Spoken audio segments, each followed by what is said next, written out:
Thank you, Mr. Speaker, sir. Mr. Speaker, sir, on the 21st of June this year, the Honourable Prime Minister launched the National Digital Contact Tracing app called careFIJI app. Mr. Speaker, sir, the app actually harnesses the use of non-location tracking technology using Bluetooth low energy with privacy and security central to the app design. And combined with other national public health measures, Mr. Speaker, sir, the whole idea is to prevent a resurgence of COVID-19 and to maintain a COVID-contained status. Mr. Speaker, sir, as members are aware, the careFIJI mobile app actually is based on the what we call open source reference implementation of the Trace Together mobile app or Blue Trace protocol developed by the Singaporean government and mirrors the COVID-safe mobile app widely adopted by millions of Australians in their own campaign to eliminate COVID-19. Mr. Speaker, sir, essentially the use of COVID-safe app in New South Wales, Australia has led to the fast identification of close contacts who have subsequently tested positive for COVID-19. This use of digital tool has been proven to be more faster, more effective and life-saving supplement to manual recall and tracing methods. The World Health Organization stated in 2019 that contact tracing performance for Ebola virus disease in the Democratic Republic of Congo significantly increased with the implementation of their app, which is called Go Data Contact Tracing Software. Mr. Speaker, sir, I had yesterday referred to the comments by Honourable Gary Tambu. Unfortunately, the three members of NFP are not here. They sort of scurried out just a few minutes ago. And also for the comments made by Honourable Prasad. And Mr. Speaker, sir, I had referred to some of the newspaper articles which I had brought with me over here. One of them says, an act of rebellion, majority of Fijians will not download careFIJI app, Lenora claims, as the Three Times article says. And if you read it, Mr. Speaker, sir, although she may not be necessarily saying, I don't download it, she's essentially saying to everybody, don't download it. That's what she's saying.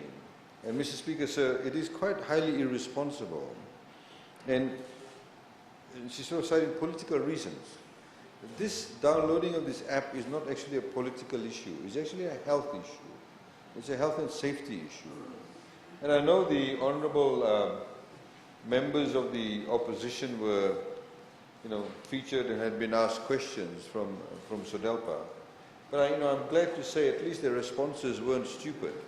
Because if you look at what NFP had said, the NFP leader said, we called him up and he said, why are you people asking stupid questions to individuals? Don't ask me this silly question. At least the other SODELPA members actually gave a good, reasonable answer.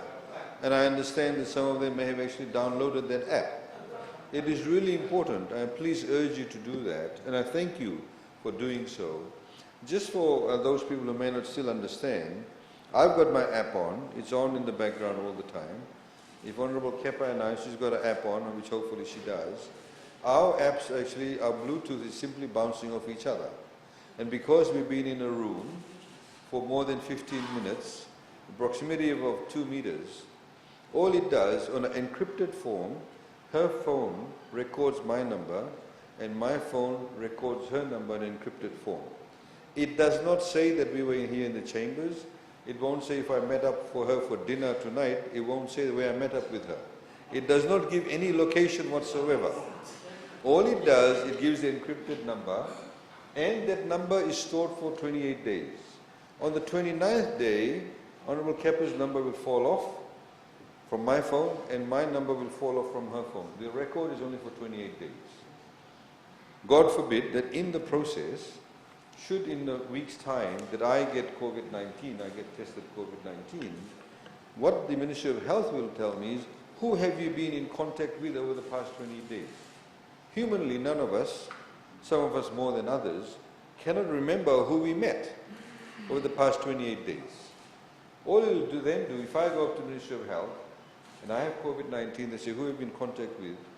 They will then give me a PIN number. They'll ask me if I have careFIJI app. Give me a PIN number, and I put it in with by my own self.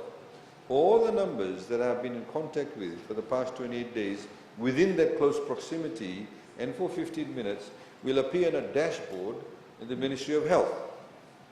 Ministry of Health will then simply get those phone numbers. They won't know where we met. They won't know where the numbers were traced. They simply have the numbers. They won't even have your name. They'll simply call the number and say, excuse me, this is Ministry of Health, we are calling. You have recently been in touch or contact with somebody who tested positive for COVID-19. Where are you? Please quickly come to the nearest health center, whatever it is. And immediately we are able to ring fence a possible contact that could possibly have COVID-19. That's the gist of it. It's very simple. And Mr. Speaker, sir, therefore I find it highly irresponsible, in particular as leaders. We all here agree we need more jobs. You know, I was listening to Scott Morrison, I'd like to quote him, and he actually was very proudly saying on the ABC TV about the download of the apps. As of today, we have 71,000 total downloads. In fact, to be exact, 71,717 Fijians have actually downloaded the app. On average, we get 908 average daily downloads. This means we have about a 13% adoption rate. How did we arrive at 13%? We have approximately 551,643 smartphones in Fiji. In comparison, Mr. Speaker, so Australia has around 16.4 million adults with smartphones. And with over 6.5 million downloads, it has achieved a 40% adoption. If we were to measure this based on the voter population, which is, in other words, everybody over the age of 18, which is 644,749, this would mean that we have 11.12% adoption. Mr. Speaker, sir, there's been numerous studies that have actually shown that contact tracing, digital contact tracing is actually very, very suitable, in fact, very quickly arrests this issue. Mr. Speaker, sir, as we've said, when we do talk, the Minister for Health, he speaks with his counterparts. We have Dr. James Fong, Dr. Alicia Sokan. They talk with the health experts. We've had some communication with the ministers from Australia and New Zealand. They do talk to us about what percentage of Fijians have downloaded the app. Because when we want to set up pathways and get people to come and visit Fiji, the whole ball game will change. People previously looked at things like cost, pricing, hospitality, food and beverage costs. There's now a new added factor. Is that place safe to go to from COVID-19 perspective? If they feel secure, that we have good health facilities, we have the ability to very quickly, should there be a new community outbreak, be able to arrest people from, from it spreading and be able to contact trace effectively, they'll find us more attractive. In fact, the Honourable Prime Minister was just showing me a particular article that's just come out. It lists about 15 places in the world where it's safe to travel to, given COVID-19. Fiji, actually, I'm glad to say, under this particular survey, is saying it's number one. Now, we need to capitalize on this. It's great if we can stand up and say, all of you can say, we can all say, that look guys, we've got a 40% download. It's safe, come to Fiji. It will also not just about foreigners, it's also about us too. If more of us have it, if should there be, God forbid, some kind of community outbreak, we go to some function, you won't remember everybody. But if most of the people have their app on, we'll be able to trace people really quickly. Mr. Speaker, sir, the MIT Technology Review, Google Play Store, and the Apple App Store. The Massachusetts Institute of Technology Review has documented 47 contact tracing apps in its COVID tracing tracker database, including Fiji's careFIJI app, and has confirmed that careFIJI app is transparent and that there are clear publicly available information regarding the app and its use. The data collected is minimized in that careFIJI only collects minimum information required to assist in manual contact tracing, and that it is an opt-in app or voluntary in nature. Some countries have actually said to people, compulsory. It's voluntary. It further confirms that the use of Bluetooth means that it is easier to anonymize and generally considered better for privacy than location tracking.